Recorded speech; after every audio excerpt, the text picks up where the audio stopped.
سلام دوستانو، ستړي مشي د نن څولان مهم او تازه خبرونو ته ښه راغلاست. د زابل شنکۍ ولسوالۍ د سقوط مخه نیول شوې. د زابل امنیتي مقاومت وایي چې د شنکۍ ولسوالۍ د سقوط مخنیوی کړی او د وسلوالو طالبانو برید یې پر شا تنبولی دی. د زابل امنیه قومندان سمونوال حکمت الله کوچي نن رسنیو ته وویل چې د تېرې شپې په جګړه کې چې په وینا یې تر نن سهار پورې دوام درلود، 21 وسلوال طالبان او 1 پولیس وژل شوي دي. خپله وسلوالو طالبانو د زابل د جګړې په اړه کومه تبصره نه ده کړې. د امریکا د ولسمشرۍ کاندیدانو ټاکنیزې هلې ځلې ګړندۍ کړي دي. د امریکا ولسمشر ډونالډ ټرمپ او د هغه سیال جو بایډن پرون په هغو ایالتونو کې تېره کړه چې 4 کاله مخکې د ولسمشرۍ په ټاکنو کې د مخالفو ګوندونو کاندیدانو ته رایې ورکړې وې.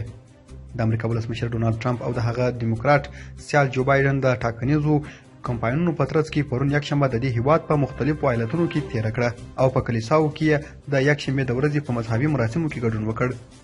دواړو کاندیدانو په دغو ایالتونو کې چې 4 کاله مخکې مخالفو ګوندونو وړي وو د رایې ورکوونکو د ملاتړ جلبولو هڅې وکړې.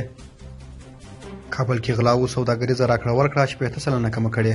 د افغانستان د خونو فدراسیون وایي په کابل ښار کې د شکولو او غلاو له امله په سوداګریزه راکړه ورکړه کې 80 سلنه کموالی راغلی.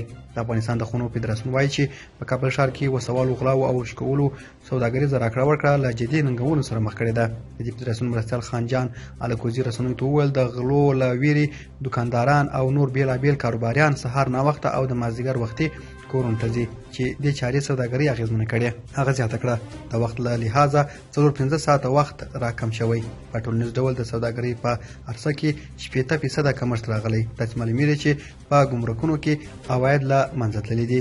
دوستانو، د نن مهم او تازه خبرونه مو هم دومره وه. تر بیا ښې چارې.